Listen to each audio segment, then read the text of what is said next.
황혼이혼 재산분할. 45년을 함께했지만 결국 남은 건 이것뿐이었습니다. 평생을 모은 돈, 이제는 갈라서야 했습니다. 과연 이 부부의 노후는 어떻게 무너지고 무엇이 남게 될까요? 윤재만 씨는 68살입니다. 공무원으로 30년 넘게 성실히 일하며 살아온 분이었습니다. 은퇴한 지도 어느덧 3년이 흘렀습니다. 그의 곁에는 20살에 결혼해서 45년을 함께 살아온 아내 장미숙 씨가 있었습니다. 두 사람은 젊은 시절부터 지금까지 인생의 모든 순간을 함께 해온 부부였습니다. 겉보기에는 평범한 노부부였습니다. 하지만 실상은 달랐습니다. 한때 풍족하던 퇴직금 1억 2천만 원은 생활비로 조금씩 줄어들고 있었습니다. 연금 200만 원이 들어오지만 매달 생활비가 300만 원이라 100만 원씩은 퇴직금에서 뺐어야 했습니다. 그렇게 계산해 보니 10년도 지나지 않아 퇴직금이 바닥날 상황이었습니다. 아이들은 각자 가정을 꾸려 떠난 뒤였습니다. 첫째 아들은 서울에서 직장 생활을, 둘째 딸은 부산에서 자영업을, 막내 아들은 해외로 나가버렸습니다. 둘만 남은 집안은 점점 삭막해졌습니다. 예전에는 아이들 웃음소리로 가득했던 거실이 이제는 텔레비전 소리만 메아리 쳤습니다. 재만 씨는 매일 아침 일어나면 통장 잔고부터 확인하는 습관이 생겼습니다. 어제보다 줄어진 잔고를 보며 한숨만 깊어갔습니다. 생활비 좀 아껴야 해요. 재만 씨는 늘 같은 말을 했습니다. 이러다간 다 떨어져요. 그러면 아내 미숙 씨는 지친 목소리로 대꾸하곤 했습니다. 나도 아끼고 있어. 근데 이렇게 사는 게 너무 답답해. 이 말이 나온 순간 재만 씨의 얼굴은 굳어졌습니다. 45년을 함께 살아온 부부 사이에 처음으로 깊은 균열이 시작되었습니다. 미숙 씨는 더 이상 참을 수 없다는 듯 방으로 들어가 버렸습니다. 재만 씨는 혼자 거실에 앉아서 멍하니 천장만 바라보았습니다. 내가 뭘 잘못했지? 평생 가족을 위해 일만 했는데 그런 생각들이 머릿속을 맴돌았습니다. 사실 재만 씨는 몰랐습니다. 아내가 얼마나 오랫동안 혼자서 모든 것을 감당해 왔는지를, 새 아이를 키우며 시부모님까지 모시느라 자신의 꿈은 접어둔 채 살아온 45년. 그 시간의 무게를 말입니다. 퇴직 후 집에만 있는 남편을 보며 미숙 씨는 문득 깨달았습니다. 내 인생은 언제 시작되는 거지? 그날 밤부터 두 사람은 서로 다른 방에서 잠들기 시작했습니다. 45년간 함께 누워온 침대가 이제는 너무 좁게 느껴졌습니다. 아침에도 저녁에도 예전 같은 대화는 사라졌습니다. 필요한 말만 주고받을 뿐 마음을 나누는 대화는 없었습니다. 재만 씨는 혼자 산책을 나가며 이게 정말 내 인생인가 하는 생각을 했습니다. 공무원으로 성실히 일하고 가족을 위해 모든 것을 바쳤는데 노후는 이렇게 외롭고 쓸쓸할 줄 몰랐습니다. 미숙 씨 역시 혼자만의 시간이 길어지자 지난 45년을 되돌아보게 되었습니다. 젊었을 때 꿈꾸던 것들, 하고 싶었지만 하지 못한 것들이 하나둘씩 떠올랐습니다. 그날 이후 둘 사이의 균열은 걷잡을 수 없을 만큼 커져갔습니다. 45년간 함께 쌓아온 추억들조차 이제는 무겁기만 한 짐처럼 느껴졌습니다. 결국 이혼이라는 단어가 두 사람 사이에 처음으로 오르내리기 시작했습니다. 한때 서로에게 전부였던 부부가 이제는 가장 멀고 낯선 사이가 되어버린 것입니다. 결국 이혼 이야기는 현실이 되었습니다. 두 사람은 상담 끝에 법정을 찾게 되었습니다. 45년간 함께 쌓아온 모든 것을 이제는 법의 잣대로 나눠야 했습니다. 윤재만 씨는 당연히 생각했습니다. 내가 번 돈은 내 것이라고 말입니다. 공무원으로 30년 넘게 월급을 받아왔고 은퇴하며 받은 퇴직수당 1억 2천만 원도 저축통장에 모아둔 8,500만 원도 모두 자신의 것이라 믿었습니다. 아내는 한 번도 직장을 다닌 적이 없었으니 경제적 기여는 없다고 여긴 겁니다. 하지만 변호사는 차분히 설명했습니다. 민법 제839조 2에 따르면 혼인 중 형성된 재산은 공동재산으로 봅니다. 아내분이 가정과 자녀를 돌본 것도 재산 형성에 기여한 것으로 인정됩니다. 재만 씨는 이해할 수 없었습니다. 새벽 6시에 출근해 밤 10시에 돌아오며 땀 흘려 벌어온 돈인데 왜 절반을 줘야 하는지 억울했습니다. 제가 평생 벌어온 돈인데 왜 반을 줘야 합니까? 법정에서 판사는 명확히 말했습니다. 혼인 기간이 45년에 이릅니다. 이처럼 장기간의 혼인에서는 부부가 공동으로 재산을 형성했다고 판단합니다. 따라서 재산 분할 비율은 원칙적으로 5대5입니다. 재만 씨는 계산기를 꺼내 들었습니다. 퇴직금 1억 2천만 원의 절반, 6천만 원. 저축 8,500만 원의 절반, 4,250만 원. 집값 5억 원의 절반, 2억 5천만 원. 모두 합치면 아내가 가져갈 금액은 약 3억 7천만 원에 달했습니다. 내가 30년 넘게 벌어서 모은 돈의 절반을. 재만 씨의 머리는 어지러웠습니다. 아내 측 변호사가 덧붙였습니다. 전업주부의 가사노동은 경제적 가치가 분명합니다. 직접 금액으로 환산하지는 않지만 장기간의 결혼 생활에서는 재산 분할 비율을 높이는 근거가 됩니다. 판사는 서류를 확인하며 다시 말했습니다. 재산 총액은 약 7억 5천만 원. 혼인 전 형성한 재산이 거의 없으니 분할 대상은 대부분 혼인 중 형성된 것으로 봅니다. 결국 아내 장미숙 씨가 가져갈 몫은 약 3억 7천만 원으로 확정되었습니다. 윤재만 씨가 평생 성실히 일해 모은 돈의 절반이었습니다. 평생 벌어온 게 결국 반토막이라니 허무하구나. 윤재만 씨 부부의 혼인 기간은 45년.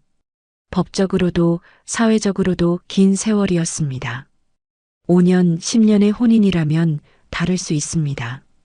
하지만 반세기에 가까운 시간은 그 자체로 엄청난 무게를 가졌습니다. 그 시간 동안 쌓인 재산은 두 사람의 공동 노력의 결과물이라고 보는 게 법의 관점이었습니다. 재만 씨는 생각해 보았습니다. 23살에 결혼해서 68살이 된 지금까지 정말 긴 시간이었습니다. 그 45년 동안 어떤 일들이 있었을까요? 아이 셋을 낳아 기르며 첫째가 대학 갈 때까지 20년, 막내가 독립할 때까지 또다시 몇 년, 시부모님을 10년간 모시고 친정어머니도 5년간 돌보았습니다. 그 모든 시간을 두 사람이 함께 했습니다. 이런 사례는 윤재만 씨 부부만의 이야기가 아닙니다. 최근 5년간 황혼 이혼이 30%나 증가했고 특히 혼인 기간 30년 이상인 부부들의 이혼이 급증하고 있습니다. 통계청 자료를 보면 평균 혼인 지속 기간은 16년 6개월인데 45년이라는 기간이 얼마나 긴지 알 수 있습니다. 하지만 재만 씨에게는 통계보다 중요한 게 있었습니다. 그 45년의 실제 무게였습니다. 법원에서는 이런 기준을 제시했습니다. 혼인 기간 5년 미만인 경우 아내의 기여도가 낮아서 30% 전후로 인정되는 경우가 많습니다. 혼인 기간 10년 이상이면 40%, 20년 이상이면 50% 이상 인정되는 경우가 많다고 했습니다. 그리고 45년. 이 정도 기간이면 재산 분할 비율이 50%를 훨씬 넘어서는 경우도 있다는 것이었습니다. 실제 황혼 이혼 사례들을 보면 혼인 기간 40년 이상인 경우 아내가 60% 이상을 분할받는 판례도 있었습니다. 그만큼 오랜 세월의 기여도를 높게 평가한 것입니다.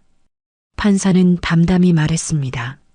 45년의 세월은 결코 가볍지 않습니다. 재만 씨는 아무 말도 할 수 없었습니다.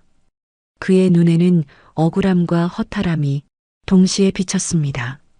그런데 왜 이렇게 오랜 기간을 함께 산 부부들이 노년에 와서 이혼을 결정하는 걸까요? 전문가들은 몇 가지 이유를 제시합니다. 남편의 퇴직 후 집에서 보내는 시간이 늘어나면서 생활 패턴의 차이로 갈등이 심화되는 경우가 많다고 합니다. 재만 씨 부부도 정확히 그런 경우였습니다. 정말 오랫동안 서로를 의지하며 살아왔는데 퇴직 후 집에서만 지내다 보니 갈등이 생긴 것입니다. 경제적 어려움도 함께 견뎠고 아이들 교육 문제도 함께 고민했습니다. 시부모님 간병도 함께 했고 인생의 크고 작은 문제들을 함께 해결해 왔습니다. 법원은 이런 점들을 종합적으로 고려합니다. 단순히 시간의 길이만이 아니라 그 시간 동안 쌓인 협력과 기여도를 봅니다. 미숙 씨의 변호사가 말했습니다. 45년간 집안의 모든 일을 도맡아 했습니다. 아이들 교육은 물론이고 시부모님 간병까지 전부 아내의 몫이었습니다. 남편이 승진하고 좋은 평가를 받을 수 있었던 것도 뒷바라지가 있었기 때문입니다. 회식이 늦어져도 출장이 길어져도 집안 살림은 항상 안정적으로 돌아갔습니다. 재만 씨는 문득 깨달았습니다. 정말로 혼자서 모든 것을 해낸 게 아니었구나. 아내가 없었다면 지금의 자신도 없었을 것이라는 사실을 45년이라는 세월 앞에서 법도 사회도 그 무게를 인정하고 있었습니다. 그 긴 시간 동안 함께 만들어온 모든 것들이 이제는 공정하게 나눠져야 할 대상이 된 것입니다. 재만 씨는 고개를 떨궜습니다. 억울하다는 생각보다는 허탈함이 더 크게 다가왔습니다. 이렇게 무거울 줄 그땐 정말 몰랐습니다.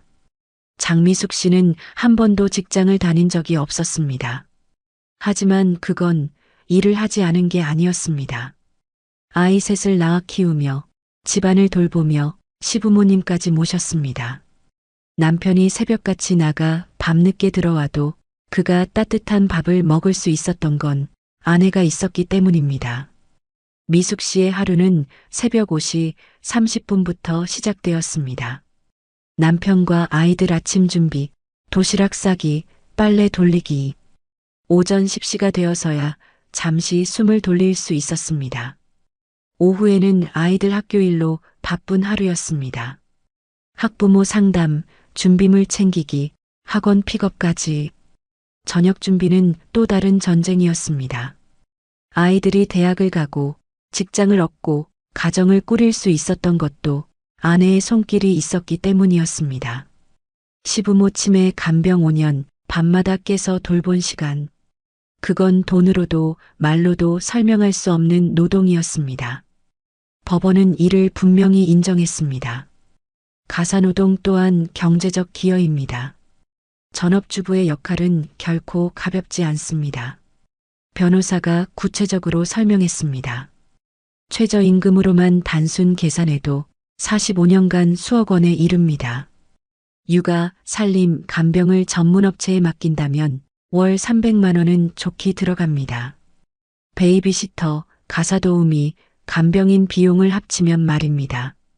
그런데 45년간 이 모든 일을 미숙 씨 혼자서 해낸 것입니다.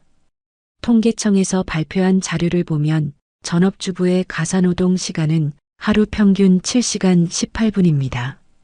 이는 직장인 근무 시간과 맞먹는 수준입니다. 하루 종일 기저귀 갈아주고 약 챙겨드리고 밤에도 몇 번씩 깨어서 시부모님을 돌봤습니다. 미숙 씨는 제대로 잠을 잔 적이 없었습니다. 아내는 눈물을 훔치며 속내를 드러냈습니다. 내가 집 지켰으니까 당신이 밖에서 돈 벌 수 있었던 거야. 재만 씨는 생각해 보았습니다. 정말로 자신 혼자 모든 걸 해낸 게 맞나? 아내가 없었다면 어땠을까?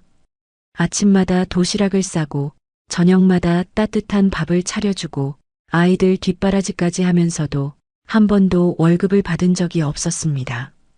법정에서 판사가 말했습니다. 가사노동의 경제적 가치는 단순히 시급으로만 계산할 수 없습니다. 정서적 안정, 교육적 효과까지 고려하면 그 가치는 훨씬 더 큽니다. 재만 씨는 처음으로 깨달았습니다. 아내의 45년이 얼마나 소중한 시간이었는지를. 그 시간이 없었다면 지금의 자신도 아이들도 가정도 없었을 것이라는 사실을. 재만 씨는 눈을 피했지만 그 말이 사실이라는 걸 누구보다 잘 알고 있었습니다. 문제는 두 사람 모두 이미 은퇴했다는 사실이었습니다. 예전처럼 다시 돈을 벌 수도 새로운 길을 찾을 수도 없었습니다. 남은 건 오직 퇴직금과 집, 그리고 몇 장 안 되는 예금 통장뿐이었습니다. 재만 씨는 68살이었습니다. 미숙 씨는 65살이었습니다. 둘 다 새로 일자리를 구하기에는 너무 늦은 나이였습니다. 재산을 반으로 나눈다면 두 사람 모두가 가진 돈은 각각 3억 7,500만 원 정도. 앞으로 살아갈 20년 그 돈으로 버텨야 했습니다. 혼자 살 때 월 생활비를 200만 원이라고 계산해 봤습니다. 1년이면 2,400만 원, 10년이면 2억 4천만 원, 20년을 살려면 4억 8천만 원이 필요했습니다. 그런데 나눠받을 돈은 3억 7,500만 원, 1억 원이 부족한 상황이었습니다. 게다가 의료비는 계산에 포함되지 않았습니다. 나이가 들면서 병원비는 점점 늘어날 텐데 그 돈은 어디서 마련해야 할까요? 윤재만 씨는 계산기를 두드리다 고개를 떨궜습니다. 이 돈 나누고 나면 나한테 뭐가 남는 거지? 한때 자랑스러웠던 퇴직금이 이제는 더 큰 불안의 씨앗이 되고 있었습니다. 미숙 씨도 마찬가지였습니다. 혼자 살아가기에는 3억 7,500만 원도 넉넉하지 않았습니다. 원룸 월세만 해도 50만 원은 들어갑니다. 생활비 150만 원까지 합치면 월 200만 원은 기본적으로 필요합니다. 두 사람 모두 경제적으로 여유로운 노후를 꿈꾸고 있었는데 현실은 그렇지 못했습니다. 게다가 인플레이션까지 고려하면 20년 후 물가는 지금보다 훨씬 높아질 것입니다. 지금의 200만 원이 20년 후에는 300만 원의 가치가 될지도 모릅니다. 재만 씨는 친구들과 만날 때마다 이런 고민을 털어놓곤 했습니다. 이혼하고 나면 진짜 빈털터리가 되는 거야. 하지만 친구들도 별다른 해답을 주지 못했습니다. 대부분 비슷한 상황에 처해 있었기 때문입니다. 국민연금은 평균 수령액 수준인 월 80만 원 정도 나올 예정이었습니다. 그나마 다행이었지만 생활비를 모두 충당하기에는 턱없이 부족했습니다. 결국 두 사람 모두 노후 20년을 불안하게 살아가야 하는 냉혹한 현실을 마주하게 되었습니다. 이혼은 단순히 관계의 끝이 아니라 두 사람 모두의 생존이 걸린 싸움이었습니다. 그럼에도 불구하고 두 사람의 마음은 이미 돌이킬 수 없을 만큼 멀어져 있었습니다. 집을 팔아 나눌 것인가, 한쪽이 살고 다른 한쪽이 보상을 받을 것인가, 통장을 어떻게 나눌 것인가. 노후 자산이 하나씩 도마 위에 오를 때마다 부부의 갈등은 깊어졌습니다. 재만 씨는 집을 팔기 싫었습니다. 45년간 살아온 추억이 담긴 곳이었기 때문입니다. 아이들이 태어나고 자란 곳, 부모님을 모셨던 곳, 모든 기억이 스며 있는 공간이었습니다. 하지만 집값이 5억 원인 상황에서 미숙 씨 목 2억 5천만 원을 현금으로 줄 방법이 없었습니다. 퇴직금과 예금을 합쳐도 부족했습니다. 결국 집을 팔아야 하는 상황이었습니다. 미숙 씨는 오히려 시원했습니다. 그 집에서 보낸 45년이 모두 행복한 기억만은 아니었기 때문입니다. 시어머니 간병하느라 고생했던 방, 혼자서 아이들 키우며 밤새 걱정했던 거실, 남편과 말다툼했던 침실. 모든 공간이 힘겨웠던 시간들로 채워져 있었습니다. 변호사들은 구체적인 분할 방안을 제시했습니다. 집 5억 원, 퇴직금 1억 2천만 원, 예금 8,500만 원, 총 7억 500만 원을 절반씩 나누는 것. 각자 3억 7,500만 원씩 가져가는 것이 가장 공정한 방법이라고 했습니다. 하지만 숫자로 나누기에는 45년의 세월이 너무 무거웠습니다. 재만 씨는 생각했습니다. 정말 이게 끝인가? 45년을 함께 산 것이 이 정도 가치밖에 안 되는 건가? 미숙 씨도 복잡한 마음이었습니다. 돈을 받는다고 해서 지난 45년이 없어지는 것은 아니었습니다. 좋았던 기억들도 힘들었던 시간들도 모두 자신의 인생이었습니다. 돈보다 더 무거운 것은 45년간 함께한 세월과 추억이었습니다. 첫 아이를 낳았을 때의 기쁨, 집을 처음 샀을 때의 감격, 아이들 결혼식에서 함께 흘렸던 눈물, 시부모님 장례식에서 서로 의지했던 순간들. 그 모든 것들이 이제는 법정에서 숫자로 계산되고 있었습니다. 그러나 장미숙 씨의 결심은 단호했습니다. 돈이 문제가 아니야. 이제 내 인생을 살고 싶어. 그 말은 재만 씨의 마음을 무너뜨렸습니다. 함께 쌓아온 세월조차 이제는 의미가 없는 듯 했습니다. 재만 씨는 마지막으로 물었습니다. 정말 다시 생각해 볼 생각은 없어? 미숙 씨는 고개를 저었습니다. 45년 동안 당신을 위해 살았어. 이제는 나를 위해 살고 싶어. 그날 밤 두 사람은 마지막으로 같은 집에서 잠들었습니다.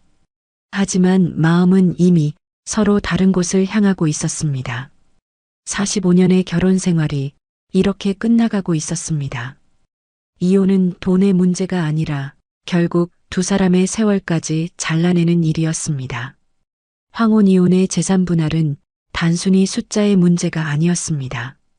기본 원칙, 혼인 기간, 보이지 않는 기여도, 퇴직 후의 냉혹한 현실. 그 모든 것이 얽혀 한 사람의 노후를 송두리째 흔들어 놓았습니다. 윤재만 씨와 장미숙 씨. 45년을 함께 살아온 이 부부는 법정에서 모든 것을 나누게 되었습니다. 집 5억 원을 팔아서 나누고 퇴직금 1억 2천만 원도 절반씩, 예금 8,500만 원도 절반씩, 각자 3억 7,500만 원씩 가져가게 되었습니다. 하지만 그 돈으로 과연 20년의 노후를 버틸 수 있을까요? 월 200만 원씩 쓴다면 15년 반이면 바닥이 납니다. 의료비까지 고려하면 더 빨리 떨어질 수도 있습니다. 재만 씨는 새로운 원룸에서 혼자만의 노후를 시작했습니다. 45년간 함께했던 모든 것들이 이제는 기억 속에만 남게 되었습니다. 미숙 씨 역시 마찬가지였습니다. 자유를 얻었지만 경제적 불안감은 여전했습니다. 두 사람 모두 예상보다 훨씬 빠듯한 노후를 살아가게 되었습니다. 이것이 바로 황혼이혼의 현실입니다. 감정적 해방과 경제적 위험이 동시에 찾아오는 것입니다. 법은 공정하게 재산을 나눠줍니다. 하지만 그 이후의 삶은 각자가 책임져야 하는 몫입니다. 45년의 혼인 기간이 만들어낸 무게, 전업주부의 보이지 않는 기여, 은퇴 후 더 이상 돈을 벌 수 없는 현실. 이 모든 것들이 복합적으로 작용해서 재산 분할의 결과를 만들어냅니다. 황혼이혼을 생각하고 계신다면 단순히 감정적 결정만으로는 안 됩니다. 철저한 경제적 계산과 준비가 필요합니다. 이 부부는 결국 재산을 나눴지만 그 뒤의 삶은 어떻게 흘러가게 될까요? 이혼 판결 직후 가장 먼저 도마 위에 오른 건 집이었습니다. 서울 구로구의 오래된 아파트, 시세 5억 원. 추억이 깃든 보금자리였지만 법정에서는 50% 분할 대상이었습니다. 분할 방식은 두 가지였습니다. 매각 후 절반을 나누거나 한쪽이 거주하면서 다른 한쪽에 2억 5천만 원을 보상하는 방식. 문제는 현금 부족이었습니다. 퇴직금 1억 2천만 원과 예금 8,500만 원을 모두 합쳐도 상대 몫을 보상하기는 어려웠습니다. 미숙 씨는 단호히 말했습니다. 집을 팔아서라도 제 몫은 온전히 받아야겠습니다. 결국 두 분은 매각을 택했습니다. 집을 팔고 나서 생긴 비용들을 계산해 봤습니다. 다행히 45년간 1주택을 보유하고 거주했기 때문에 양도소득세는 비과세 대상이었습니다. 중개수수료 200만 원, 법무사 비용 70만 원까지 합치면 총 270만 원이 나갔습니다. 실제로 손에 들어온 돈은 4억 9,730만 원이었습니다. 각자 2억 4,865만 원씩 나눠 가졌습니다. 법정에서 계산했던 2억 5천만 원과 큰 차이는 없었습니다. 이제 새 집을 구해야 했습니다. 재만 씨는 구로구 근처의 분리형 원룸을 알아봤습니다. 보증금 5천만 원에 월세 80만 원짜리 15평. 2000년대 초반에 지어진 건물이었지만 혼자 살기에는 충분했습니다.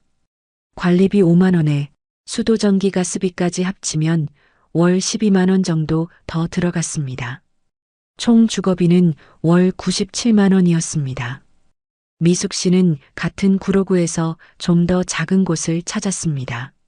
보증금 5천만 원에 월세 65만 원짜리 10평 원룸이었습니다.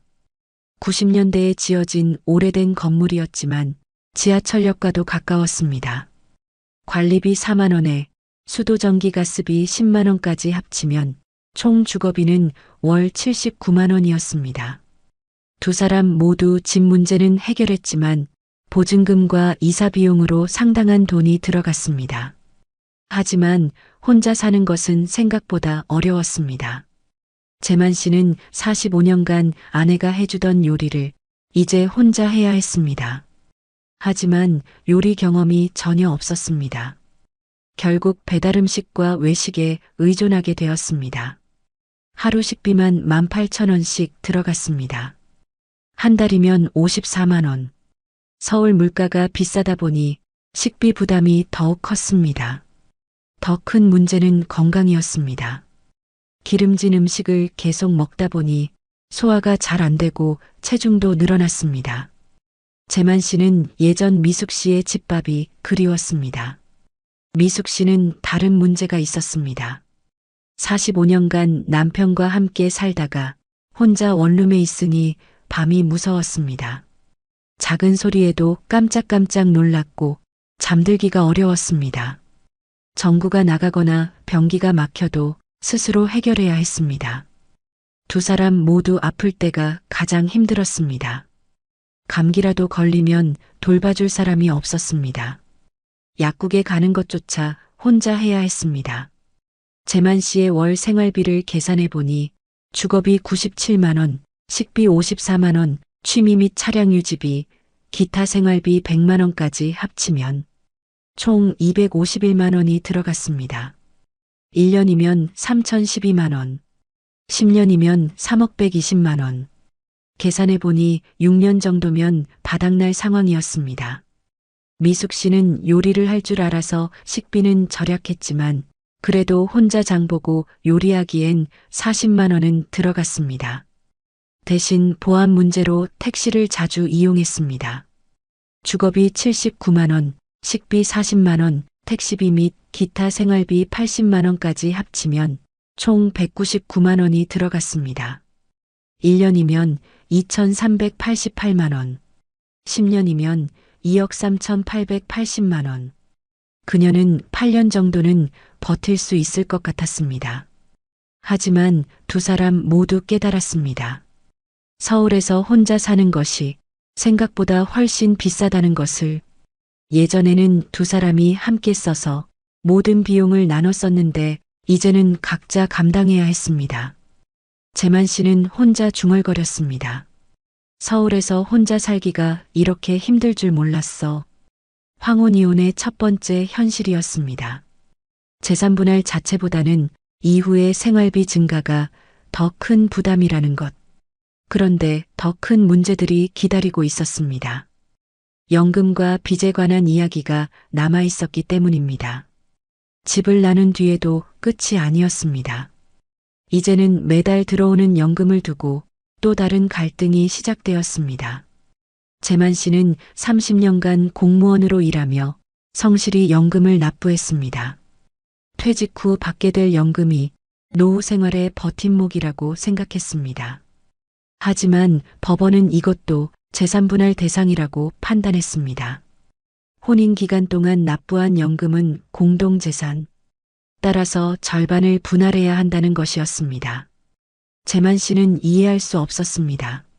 내가 낸 연금인데 왜 반을 줘야 합니까?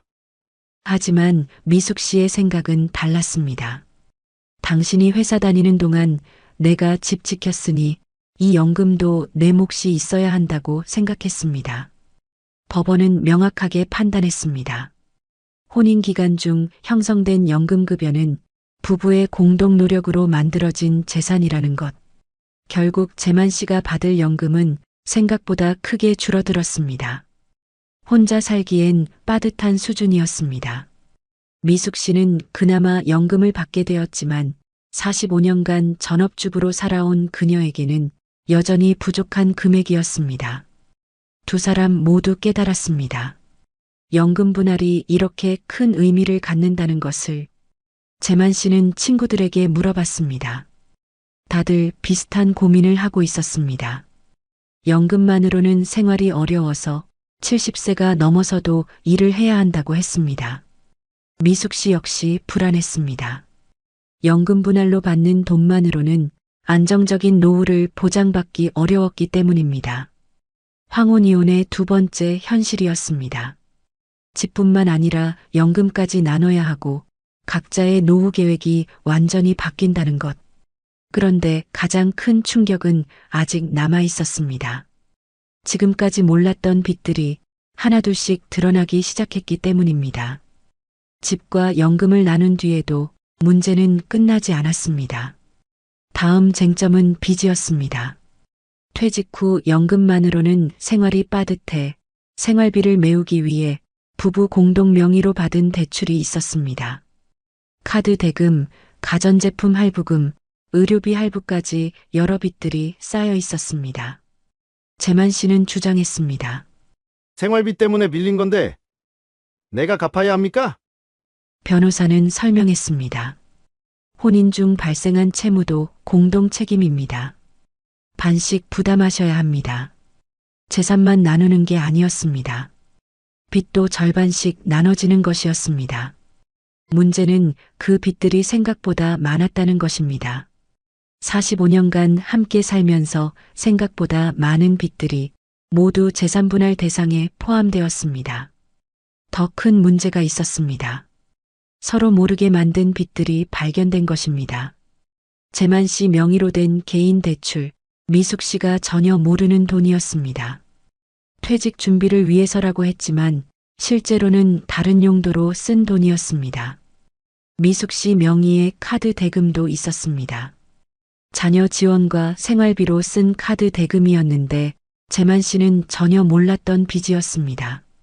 두 사람 모두 예상보다 받을 돈이 크게 줄어들었습니다. 재만 씨는 화가 났습니다. 미숙 씨가 모르게 받은 개인 대출까지 왜 자신이 절반을 부담해야 하는지 이해할 수 없었습니다. 미숙 씨도 마찬가지였습니다. 자녀 지원은 가족을 위한 것이었는데 왜 빚으로 취급되는지 억울했습니다. 하지만 법은 명확했습니다. 혼인 중 발생한 모든 채무는 용도에 관계없이 공동 책임이라는 것. 변호사가 덧붙였습니다. 앞으로도 새로운 빚이 발견될 수 있습니다. 완전히 정리되려면 시간이 더 걸릴 것 같다고 했습니다. 두 사람은 서로를 의심하게 되었습니다. 혹시 숨겨놓은 빚이 더 있는 건 아닌지 서로를 믿을 수 없게 되었습니다. 45년간 함께 살면서도 서로 모르는 빚이 이렇게 많았다는 사실이 더욱 충격적이었습니다. 재만 씨는 혼자 중얼거렸습니다. 재산을 나누는 것도 서러운데 빚까지 나눠야 하다니. 황혼 이혼의 세 번째 현실이었습니다. 재산 분할은 플러스만 나누는 게 아니라 마이너스도 함께 나누는 것이라는 것. 하지만 여기서 끝이 아니었습니다. 집도 나누고 연금도 나누고 빚도 나눴지만 아직 계산하지 못한 것들이 남아 있었습니다. 바로 혼자 살면서 새롭게 생기는 각종 세금과 의료비 부담이었습니다. 집을 나누고 빚까지 정리했지만 또 다른 문제가 나타났습니다. 바로 세금과 보험료였습니다. 건강보험료는 연금 소득과 재산에 따라 매달 부담이 늘어났습니다. 혼자 살게 되면서 지역가입자가 되었고 보험료도 각자 따로 내야 했습니다. 예전에는 재만 씨 직장 건강보험으로 두 사람이 함께 혜택을 받았는데 이제는 각자 보험료를 내야 했습니다. 게다가 나이가 들수록 의료비가 커졌습니다. 기본 검진은 무료였지만 추가 검사와 약값이 점점 늘어났습니다. 재만 씨는 당뇨약을 먹기 시작했습니다. 월 5만 원 정도의 약값이 추가로 들어갔습니다. 미숙 씨는 무릎이 아파서 정형외과를 다녔습니다. 물리치료비만 월 5만 원에서 10만 원씩 나갔습니다. 기본 검진은 무료였지만 추가 검사 비용과 만성질환 약값, 치과 임플란트나 무릎 수술 같은 큰 지출이 갑자기 생겼습니다. 이렇게 예상치 못한 병원비까지 더해지니 1년에 200만 원에서 300만 원은 금세 나갔습니다. 장기요양보험도 변수가 되었습니다. 등급을 받으면 지원이 가능하지만 등급이 나오기 전까지는 모든 간병비를 자비로 부담해야 했습니다. 재만 씨는 친구의 이야기를 들었습니다. 치매 진단을 받고 요양원에 들어갔는데 월 200만 원씩 든다는 얘기였습니다. 장기요양보험 지원을 받아도 본인 부담금이 상당했습니다. 미숙 씨는 더 걱정이 많았습니다. 혼자 살면서 갑자기 쓰러지면 누가 돌봐줄 것인가 하는 불안감이 컸습니다. 계산기를 두드릴수록 앞으로 20년 노후에 필요한 돈은 생각보다 훨씬 컸습니다. 이렇게 돈이 많이 들 줄 몰랐는데 의료비만으로도 연간 300만 원은 들어갈 것 같았고 건강보험료도 매년 오를 예정이었습니다. 각종 세금까지 고려하면 연금만으로는 턱없이 부족해서 매달 예금을 깨먹어야 했습니다. 두 사람 모두 깨달았습니다. 재산분할로 받은 돈이 많아 보여도 실제로는 여러 비용들이 빠져나간다는 것을, 노후에는 단순히 생활비만 드는 게 아니라 의료비, 보험료, 세금 등 예상치 못한 지출이 계속 발생한다는 것이었습니다. 황혼이혼의 네 번째 현실이었습니다. 재산을 나눠받아도 각종 세금과 의료비로 인해 실제 여유는 생각보다 적다는 것. 이제 정말 마지막 이야기가 남아 있었습니다. 법정에서 오간 날선 말들과 되돌릴 수 없는 상처들에 대한 이야기였습니다. 재산분할 과정에서 가장 아픈 건 돈이 아니었습니다. 법정에서 오간 말들이었습니다. 45년간 쌓인 모든 불만이 변호사를 통해 쏟아져 나왔습니다. 재만 씨 측 변호사가 주장했습니다. 아내분은 45년간 경제활동을 하지 않으셨습니다. 가사노동의 가치를 과대평가해서는 안 됩니다. 미숙 씨는 그 말을 듣고 울었습니다. 45년간 집안을 돌보며 살아온 자신이 한순간에 무가치한 존재가 된 기분이었습니다. 미숙 씨 측 변호사도 반박했습니다. 의뢰인은 시어머니 치매 간병을 5년간 했습니다. 이를 간병인 비용으로 환산하면 수억 원입니다. 재만 씨는 화가 났습니다. 어머니를 돌본 것까지 돈으로 계산한다니 미숙 씨가 이렇게 차가운 사람이었나 싶었습니다. 더 아픈 말들이 오갔습니다. 남편분의 외도 의혹이 있었습니다. 아내분이 집안 경조사비를 과도하게 썼습니다. 45년간 묻어두었던 서로의 상처들이 법정에서 모두 드러났습니다. 재만 씨는 생각했습니다. 정말 이혼해야 하는 걸까? 이렇게까지 서로를 헐뜯어야 하는 걸까? 미숙 씨도 마찬가지였습니다. 한때 사랑했던 사람과 이런 식으로 헤어져야 하는 현실이 슬펐습니다. 45년이 이렇게 끝나는 게 맞나요? 하지만 이미 돌이킬 수 없었습니다. 변호사들은 의뢰인을 위해 상대방의 약점을 계속 공격했습니다. 성인 자녀들도 상처를 받았습니다. 부모님이 법정에서 싸우는 모습을 지켜봐야 하는 것이 괴로웠습니다. 첫째 아들이 말했습니다. 그냥 집에서 얘기하면 안 돼요? 왜 법정까지 와서 이래야 해요? 하지만 두 사람은 이미 서로 대화할 수 없는 상태였습니다. 법정에서 나온 뒤 재만 씨와 미숙 씨는 서로 눈도 마주치지 않았습니다. 45년간 함께 살았던 사람이 이제는 가장 미운 사람이 되어버렸습니다. 재산 분할이 끝나고 나서 두 사람은 각자의 길을 갔습니다. 하지만 마음속 상처는 돈으로 치유할 수 없었습니다. 재만 씨는 새 원룸에서 혼자 저녁을 먹으며 생각했습니다. 정말 이게 원했던 삶인가? 미숙 씨도 마찬가지였습니다.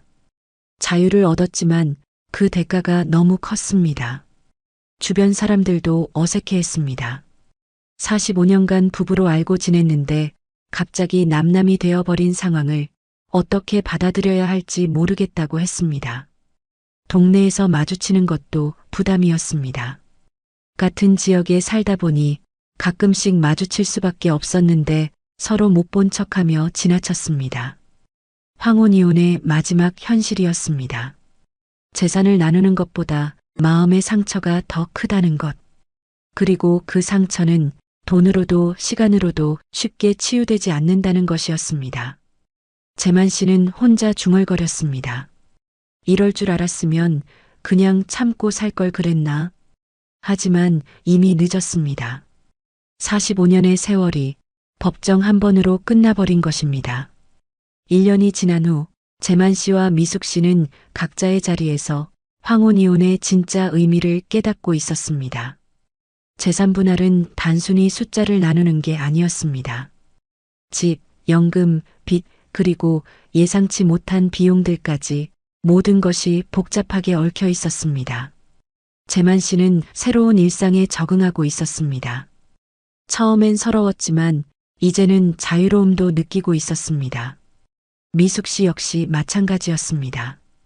경제적 불안감은 여전했지만 오랜만에 찾은 자신만의 시간이 생각보다 소중했습니다. 두 사람 모두 깨달았습니다. 황혼이혼의 진짜 비용은 돈이 아니라 준비 부족이라는 것을. 만약 미리 알았다면 연금 분할에 대비할 수 있었을 것입니다. 숨겨진 빚들도 정리할 수 있었을 것입니다. 의료비 준비도 더 체계적으로 했을 것입니다. 하지만 후회보다는 앞으로가 더 중요했습니다. 재만 씨는 새로운 사람들을 만났습니다. 비슷한 상황의 사람들과 이야기하며 혼자 사는 법을 조금씩 배워갔습니다. 미숙 씨는 봉사활동을 시작했습니다. 오랫동안 쌓인 경험이 다른 사람들에게 도움이 되고 있었습니다. 황혼이혼을 생각하고 계신다면 이런 점들을 미리 준비해 보세요. 재산 목록을 정확히 파악하고 숨겨진 빚이 없는지 확인하세요. 연금 분할이 어떻게 이루어지는지 알아보고 혼자 살 때의 생활비를 계산해 보세요. 무엇보다 중요한 건 감정적 결정보다는 냉정한 계산과 준비입니다. 오랜 세월이 하루아침에 끝나는 건 생각보다 훨씬 큰 변화입니다. 하지만 그 변화가 반드시 불행을 의미하지는 않습니다. 준비만 잘 된다면 새로운 시작이 될 수도 있습니다. 재만 씨와 미숙 씨의 이야기는 여전히 진행 중입니다. 어려움도 있지만 각자만의 방식으로 적응해가고 있습니다. 황혼이혼은 끝이 아니라 또 다른 시작일 수 있습니다. 다만 그 시작을 위해서는 충분한 준비와 각오가 필요할 뿐입니다. 이야기가 도움이 되셨다면 구독과 좋아요 부탁드립니다. 여러분의 생각은 어떠신가요? 댓글로 함께 나눠주세요. 많은 분들이 이렇게 말씀하십니다. 노후에는 병원 옆이 최고지. 맞는 말 같지만 정말 그럴까요? 병원은 아플 때만 찾습니다. 하지만 매일, 매주 꾸준히 삶을 지탱해주는 건 다른 곳들입니다. 노후의 진짜 행복한 집은 병원보다 더 중요한 이곳 옆에 있습니다. 오늘 영상에서는 혼자 살아도 외롭지 않고 삶에 힘이 되는 집의 조건, 그리고 병원보다 더 중요한 생활 기반에 대해 이야기하겠습니다. 혹시 지금 이런 고민 있으신가요? 어떤 동네에 살아야 덜 외로울까? 집을 줄여야 할까? 아니면 버텨야 할까? 이 영상이 가장 현실적이고 따뜻한 답이 될 겁니다. 절대 놓치지 마세요. 노후에 좋은 집. 첫 번째는 복지관과 주민센터 옆입니다. 병원은 아플 때만 갑니다. 하지만 복지관은 매일 매주 갈 수 있습니다. 많은 분들이 이렇게 생각하십니다. 복지관? 그냥 시간 때우는 곳 아니야? 전혀 그렇지 않습니다. 복지관은 노후의 가장 강력한 생명줄입니다. 70대 김말자 어르신은 남편을 먼저 떠나보내고 깊은 우울증에 빠졌습니다. 하루 종일 집에만 있으니 세상과 단절된 기분이었습니다. 그러던 어느 날 옆집 할머니가 말했습니다. 복지관에서 합창단 하는데 한번 나와 보시지 그래요? 처음에는 망설였습니다. 내가 뭘 안다고 합창을. 하지만 용기를 내어 나가보니 70대, 80대 어르신들이 또렷한 목소리로 노래를 부르고 있었습니다. 김말자 어르신은 그 순간을 이렇게 기억합니다. 아, 나도 아직 살아있구나. 목소리도 나오고 웃을 수도 있구나. 3개월 후 김말자 어르신은 합창단의 핵심 멤버가 되었습니다. 매주 화요일, 목요일이면 어김없이 복지관으로 향합니다. 그녀는 이렇게 말했습니다. 약보다 노래가 더 저를 살렸어요. 사람들과 함께 부르는 노래 한 곡이 혼자 먹는 밥 10끼보다 낫더라고요. 73세 박순옥 할머니의 일주일을 따라가 보겠습니다. 월요일 오전 10시 복지관 서예 교실. 붓을 들고 천천히 글씨를 쓰다 보면 마음이 차분해집니다. 화요일 오후 2시 건강체조 시간. 같은 또래 어르신들과 함께 가벼운 스트레칭을 합니다. 수요일 오전 11시 요리 교실. 간단한 반찬 만들기를 배우며 서로의 레시피를 나눕니다. 목요일 오후 3시 독서 모임. 함께 책을 읽고 인생 이야기를 나눕니다. 금요일 오전 10시 원예 교실. 작은 화분에 꽃을 심으며 생명의 소중함을 느낍니다. 박순옥 할머니는 말합니다. 복지관 덕분에 매일이 다릅니다. 월요일엔 붓을 잡고, 화요일엔 몸을 움직이고, 수요일엔 요리를 하고, 하루하루가 기다려져요. 복지관이 정말 효과가 있나? 궁금해 하시는 분들이 많으실 텐데요. 실제로 정부에서 전국 65세 이상 어르신 거의 1만 명을 3개 그룹으로 나누어 비교했습니다. 첫 번째 그룹 복지관, 경로당 등에 거의 안 가시는 분들, 두 번째 그룹 가끔 가시는 분들, 세 번째 그룹 자주, 적극적으로 참여하시는 분들. 결과는 어땠을까요? 세 번째 그룹, 즉 적극적으로 참여하는 어르신들이 내 건강 상태가 만족스럽다라고 답할 확률이 다른 그룹보다 높았습니다. 무려 100명 중 8명 정도 더 많은 비율이었습니다. 또한 2020년 보건복지부가 전국 17개 시도에서 조사한 결과 이웃과 자주 만나고 대화하는 어르신들이 그렇지 않은 분들보다 우울함을 훨씬 덜 느낀다는 것을 확인했습니다. 쉽게 말해서 아침에 복지관 가서 김할머니 만나서 수다 떨고 점심 먹고 박할아버지랑 장기 두고 이런 일상이 있는 분들이 혼자 집에만 계신 분들보다 마음이 훨씬 밝다는 뜻입니다. 복지관이 주는 혜택은 단순한 프로그램 참여를 넘어섭니다. 첫째, 규칙적인 생활 리듬입니다. 매주 정해진 요일, 정해진 시간에 나가야 할 곳이 있다는 것. 이것만으로도 삶의 질서가 생깁니다. 둘째, 자연스러운 안부 확인입니다. 김할머니 오늘 안 오시네? 이런 말 한마디가 누군가를 걱정하고 챙기는 마음으로 이어집니다. 셋째, 세대 간 소통의 기회입니다. 복지관에는 60대부터 90대까지 다양한 연령대가 함께 활동합니다. 나보다 어린 사람의 활력을 보며 격려받고 나보다 연상의 지혜를 들으며 배웁니다. 주민센터 역시 노후 생활의 든든한 파트너입니다. 주민센터는 복지관보다 더 가깝고 더 접근하기 쉽습니다. 건강 강좌, 취미 교실, 주민 모임 등 다양한 프로그램이 운영됩니다. 특히 주민센터의 장점은 동네 사람들과의 자연스러운 만남입니다. 복지관과 주민센터가 아무리 좋아도 거리가 멀면 소용없습니다. 이상적인 거리는 도보 10분 이내입니다. 15분을 넘어가면 참여율이 현저히 떨어집니다.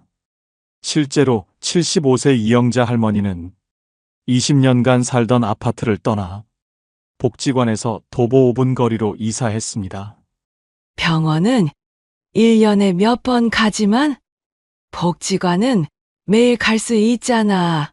비가 오거나 눈이 올 때, 몸이 아플 때도 갈 수 있는 거리. 바로 그 거리에 살아야 합니다. 복지관 옆에 산다는 건 단순한 거리 문제가 아닙니다. 외로움과 연결을 가르는 경계선이고 우울함과 활력을 나누는 분기점입니다. 노후의 집을 고를 때 복지관까지 걸리는 시간을 재어보세요.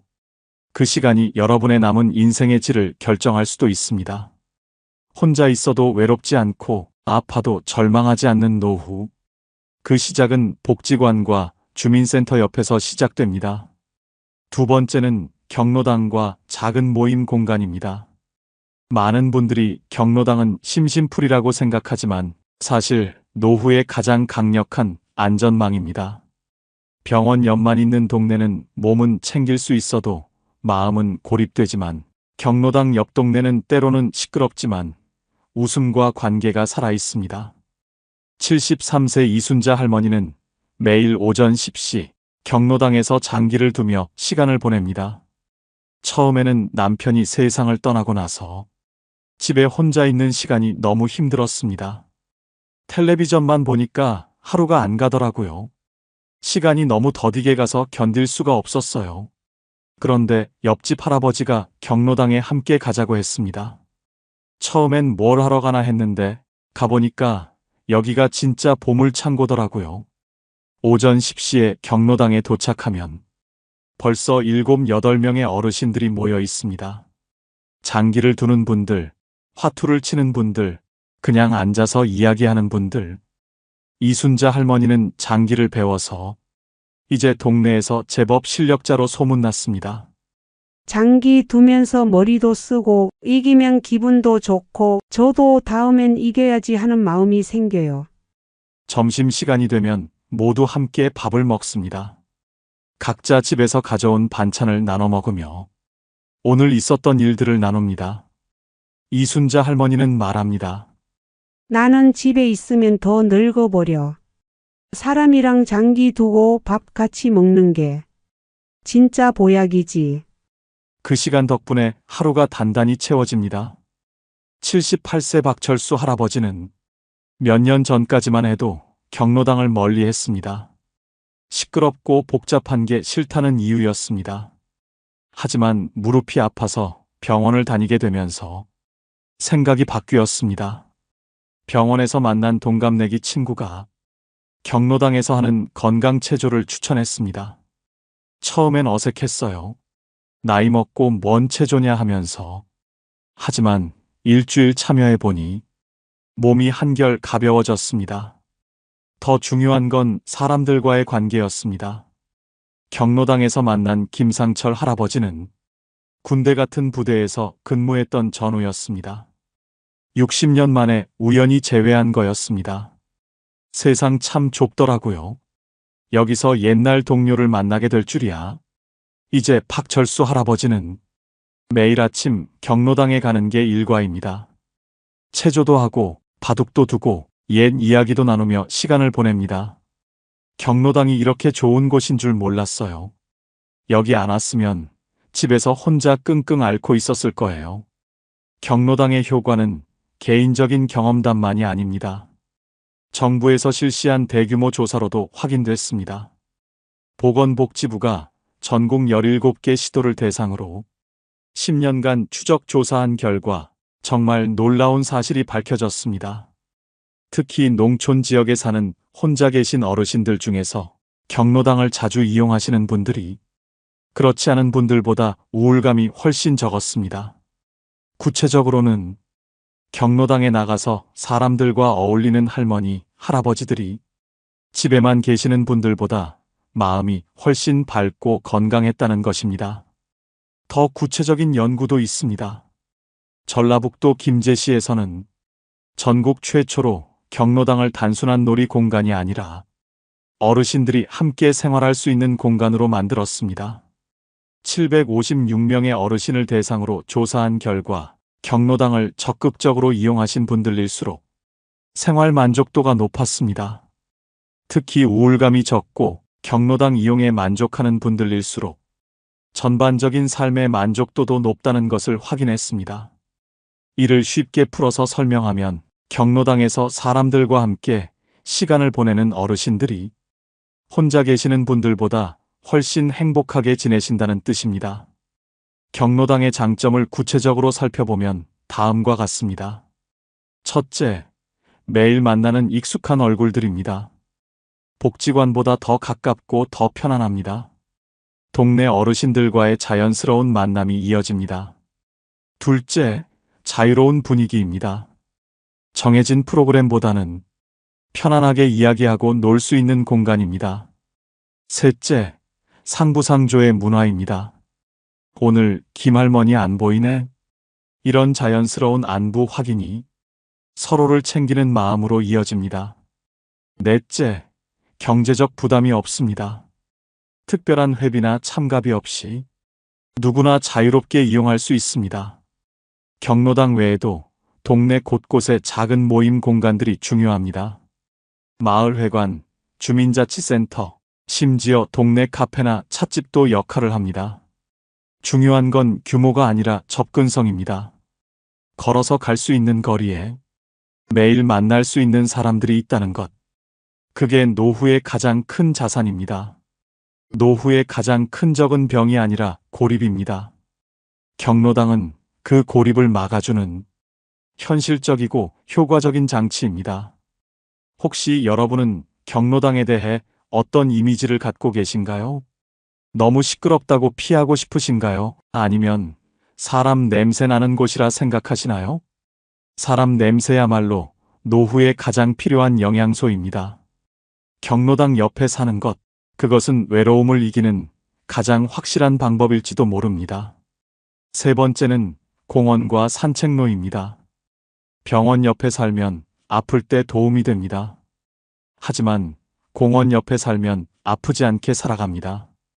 이것은 단순한 추측이 아니라 수많은 연구로 입증된 사실입니다. 76세 한영수 할아버지는 아내를 잃고 나서 깊은 우울증에 빠졌습니다. 2년간 집에만 틀어박혀 지내며 세상과 단절된 채 살았습니다. 밥맛도 없고 잠도 안 오고 하루하루가 그냥 지나가기만 기다리는 상황이었어요. 그러던 어느 날 동네 의사 선생님이 권했습니다. 약보다는 매일 아침 30분씩 걸어보세요. 처음에는 귀찮았지만 집 앞 근린공원까지 천천히 걸어 나갔습니다. 새벽 6시 공원에는 벌써 여러 어르신들이 나와 계셨습니다. 맨손 체조를 하는 분들, 빠른 걸음으로 둘레길을 도는 분들, 벤치에 앉아 신문을 읽는 분들.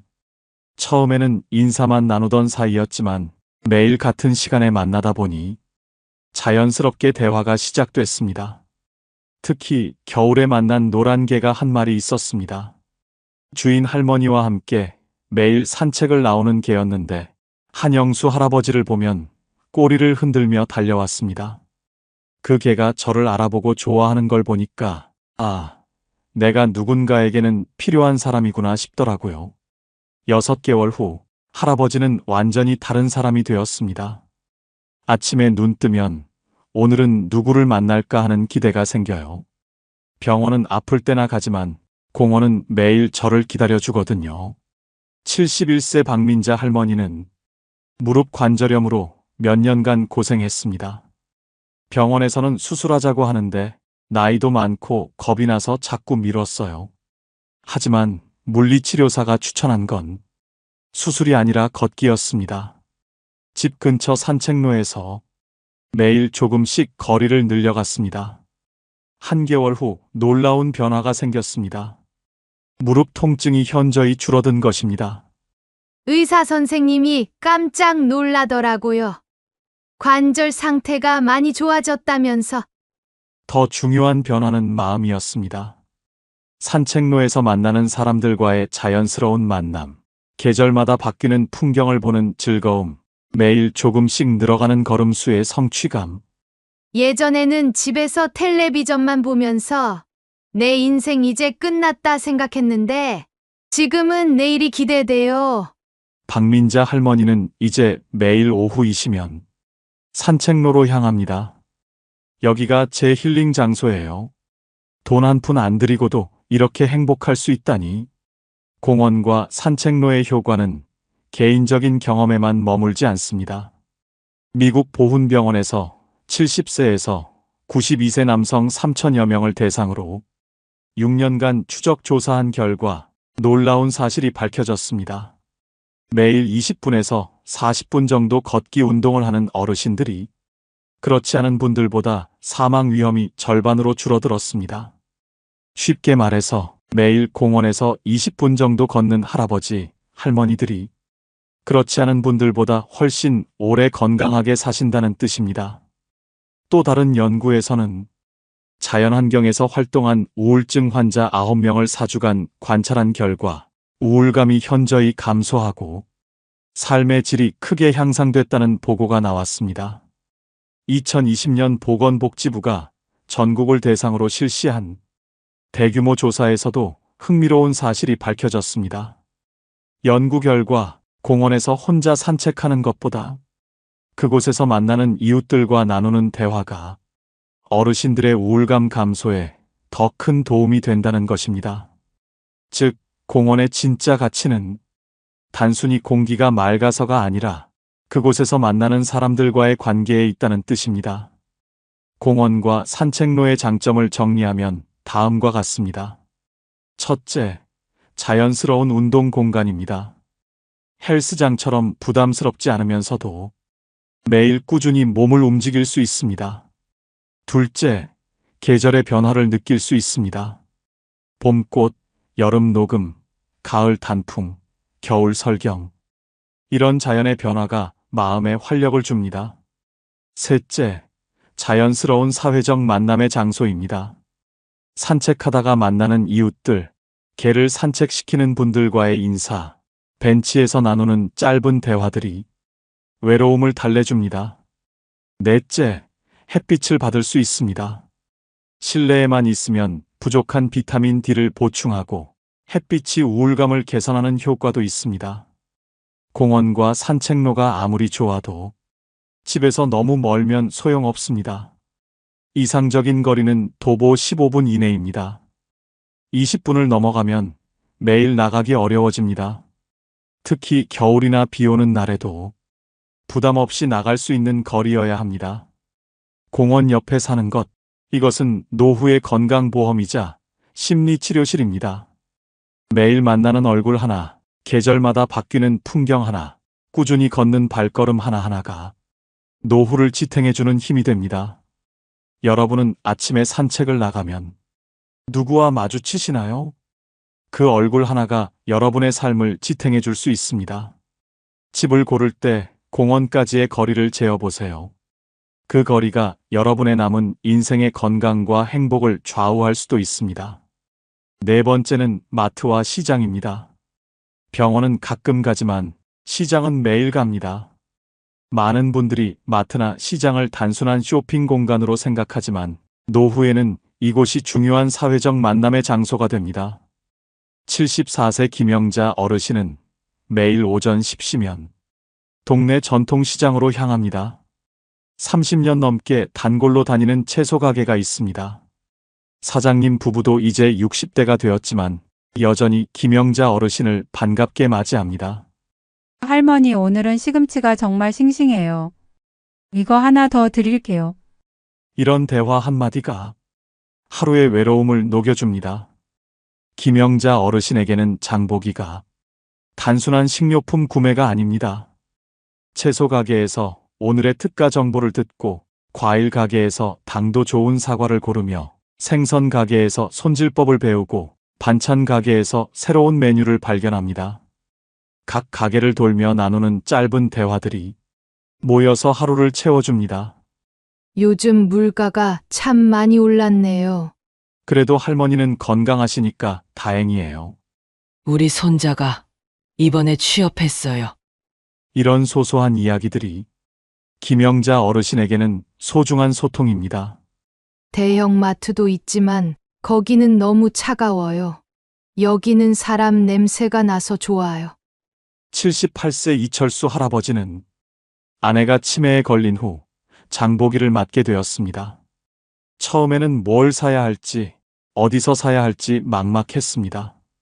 하지만 동네 중소형 마트의 사장님이 친절하게 도움을 주기 시작했습니다. 할아버지, 오늘은 뭐가 필요하세요? 아, 두부가 떨어져 간다고 하셨죠? 사장님은 이철수 할아버지가 자주 사는 물건들을 기억해두고 챙겨줍니다. 이 우유는 유통기한이 좀 짧으니까 이쪽 걸로 드세요. 할머니 드실 죽도 새로 들어왔어요. 소화도 잘 되고 영양가도 좋대요. 이런 세심한 배려가 이철수 할아버지에게는 큰 위로가 됩니다. 마트에서 만나는 다른 고객들과도 자연스럽게 대화를 나누게 되었습니다. 할아버지도 오셨네요. 오늘 생선이 싱싱해 보이네요. 이제 이철수 할아버지에게 마트 가기는 하루의 중요한 일과가 되었습니다. 집에만 있으면 답답한데 마트에 나오면 사람들과 이야기도 하고 기분이 좋아져요. 마트와 시장에서의 만남이 왜 중요한지 정부 연구 결과가 이를 보여줍니다. 2020년 국민연금연구원에서 전국 어르신들을 대상으로 조사한 결과 안타까운 현실이 드러났습니다. 경제적으로 어려운 어르신들이 버스비까지 아껴야 해서 집에만 계시는 경우가 많다는 것입니다. 하지만 이는 반대로 가까운 마트나 시장에서 일상적인 만남을 갖는 것이 이런 외로움을 막는 중요한 방법이라는 뜻이기도 합니다. 보건복지부가 전국 17개 지역 어르신들을 조사한 결과에서도 비슷한 사실이 나타났습니다. 이웃들과 자주 만나고 대화하는 어르신들이 그렇지 않은 분들보다 우울감이 훨씬 적었다는 것입니다. 쉽게 말해서 마트 사장님과 안부 인사를 나누고 시장 상인들과 가격 흥정을 하고 다른 손님들과 짧은 대화를 나누는 이런 일상적인 만남이 어르신들의 마음 건강에 직접적으로 도움이 된다는 뜻입니다. 마트와 시장에서 가장 중요한 건 단골 관계입니다. 서울시에서 실시한 한 조사에 따르면 단골 가게가 있는 어르신들이 그렇지 않은 분들보다 사회적 고립 위험이 현저히 낮았다고 합니다.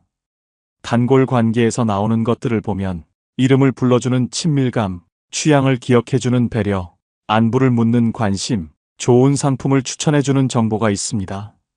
이런 것들이 모여서 어르신들의 하루를 따뜻하게 만듭니다.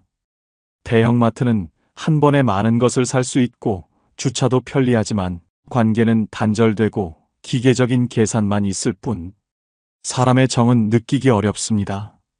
전통시장은 웃음과 대화가 있고 정도 느낄 수 있고 흥정하는 재미도 있지만 집에서 좀 멀 수 있다는 아쉬움이 있습니다. 동네 마트는 가깝고 친밀하고 편리하지만 큰 마트보다는 선택의 폭이 좁을 수 있습니다. 하지만 노후에는 편의성보다 인간적 관계가 더 중요합니다. 마트나 시장이 아무리 좋아도 너무 멀면 소용없습니다. 이상적인 거리는 도보 10분 이내입니다. 매일 가야 하는 곳이므로 가까워야 합니다. 특히 무거운 물건을 들고 돌아와야 하는 점을 고려하면 더욱 가까운 게 좋습니다. 병원은 몸을 고치지만 시장은 마음을 살립니다. 단골 가게 사장님이 이름을 불러주실 때 오늘 뭐 필요한 거 있으세요? 하고 물어봐 주실 때 그 순간의 따뜻함이 하루를 버텨내게 해줍니다. 여러분은 단골 가게가 있으신가요? 사장님이 이름을 불러주실 때 어떤 기분이 드시나요? 집을 고를 때 마트와 시장까지의 거리도 재어보세요. 매일 만날 수 있는 친근한 얼굴들이 여러분의 노후를 훨씬 풍요롭게 만들어줄 것입니다. 5번째는 도서관과 체육센터입니다. 조용히 책만 읽는 곳, 혼자서만 운동하는 곳이라고 생각하기 쉽지만 실제로는 새로운 만남을 만들어주는 소중한 공간입니다. 69세 김순희 할머니는 평생 책 읽기를 좋아했지만 나이가 들면서 눈이 침침해져 독서를 포기하려 했습니다. 그러던 중 동네 도서관에서 어르신 독서 모임을 운영한다는 소식을 듣게 되었습니다. 처음에는 망설였습니다. 내가 뭘 안다고 토론을 해? 하지만 용기를 내어 참여해보니 비슷한 고민을 가진 어르신들이 많이 계셨습니다. 매주 화요일 오후 2시 10여 명의 어르신들이 모여 한 권의 책을 함께 읽습니다. 이 소설의 주인공이 왜 그런 선택을 했을까요? 제가 젊었을 때도 이런 일이 있었는데 책을 매개로 한 대화가 자연스럽게 이어집니다. 각자의 인생 경험이 담긴 해석들이 책을 더욱 풍성하게 만들어줍니다. 6개월 후 김순희 할머니는 완전히 달라졌습니다. 도서관 가는 날이 가장 기대돼요. 새로운 책도 읽게 되고, 새로운 친구들도 생기고, 혼자 읽을 때보다 훨씬 재미있어요. 독서 모임이 끝나면 근처 카페에서 차를 마시며 더 깊은 이야기를 나누기도 합니다. 책이 우리를 연결해 주는 다리 역할을 하는 것 같아요. 75세 박철호 할아버지는 당뇨병 진단을 받은 후 의사로부터 꾸준한 운동을 권유받았습니다. 처음에는 혼자 공원에서 걷기만 했는데 겨울이 되자 추워서 나가기 어려워졌습니다. 그러던 중 동네 체육센터에서 어르신 건강 체조 프로그램을 운영한다는 소식을 듣게 되었습니다. 헬스장은 젊은 사람들만 가는 곳이라고 생각했던 박철호 할아버지였지만 막상 가보니 생각과 달랐습니다. 오전 십시 수업에는 60대부터 80대까지 다양한 연령대의 어르신들이 함께 운동하고 계셨습니다. 처음에는 몸이 뻣뻣해서 따라하기 어려웠지만 강사님과 동료 어르신들의 격려로 점점 나아졌습니다. 할아버지, 어제보다 훨씬 좋아졌네요. 저도 처음엔 그랬는데 이제 보세요. 이런 격려의 말들이 박철호 할아버지에게 큰 힘이 되었습니다. 3개월 후 당뇨 수치가 현저히 개선되었을 뿐만 아니라 새로운 친구들도 생겼습니다. 운동 후에는 체육센터 휴게실에서 건강 정보를 나누고 가끔은 함께 식사도 합니다. 운동하러 온 건데 친구까지 얻었네요. 이제 하루가 기다려져요. 체육센터에서 운동하는 어르신들의 변화가 개인적인 경험에만 머물지 않는다는 것을 정부 조사 결과가 보여줍니다. 보건복지부가 전국 노인 9,920명을 대상으로 실시한 조사를 분석한 결과 꾸준히 신체 활동을 하는 어르신들이 그렇지 않은 분들보다 전반적으로 더 건강하고 활기찬 것으로 나타났습니다. 또 다른 연구에서는 헬스클럽을 이용하는 노인 239명을 조사한 결과 체육센터에서 만나는 사람들과의 즐거운 경험이 운동을 더 재미있게 만들고 그 재미가 꾸준한 운동으로 이어진다는 것을 확인했습니다. 연구진들이 발견한 또 다른 중요한 사실은 경제적으로 어려운 어르신들일수록 도서관이나 체육센터 같은 공공시설을 더 자주, 더 오래 이용한다는 것입니다. 즉, 이런 시설들이 단순한 편의시설이 아니라 사회적 고립을 막는 중요한 안전망 역할을 한다는 뜻입니다. 도서관은 단순히 책을 빌리는 곳이 아닙니다. 독서 모임, 문화 강좌, 영화 상영회, 전시회, 강연회 등 다양한 프로그램이 운영됩니다. 이런 프로그램들을 통해 비슷한 관심사를 가진 사람들을 자연스럽게 만날 수 있습니다. 특히 조용한 분위기를 좋아하는 어르신들에게는 부담 없이 참여할 수 있는 좋은 공간입니다. 체육센터는 건강을 챙기면서 동시에 사람들과 만날 수 있는 일석이조의 공간입니다. 수영, 헬스, 요가, 에어로빅, 탁구 등 다양한 프로그램이 연령대별로 운영됩니다. 같은 프로그램에 참여하는 사람들과는 자연스럽게 친해질 수 있습니다. 운동 실력보다는 꾸준히 참여하는 마음가짐이 중요합니다. 도서관은 대부분 무료로 이용할 수 있고 체육센터도 민간 시설보다 훨씬 저렴합니다. 이상적인 거리는 대중교통으로 30분 이내, 가능하면 도보 20분 이내가 좋습니다.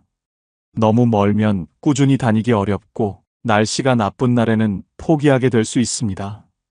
도서관과 체육센터는 혼자 살아도 외롭지 않게 만드는 루틴을 제공합니다. 매주 정해진 시간에 갈 곳이 있고 그곳에서 만날 사람들이 있다는 것. 이것만으로도 삶이 훨씬 풍요로워집니다.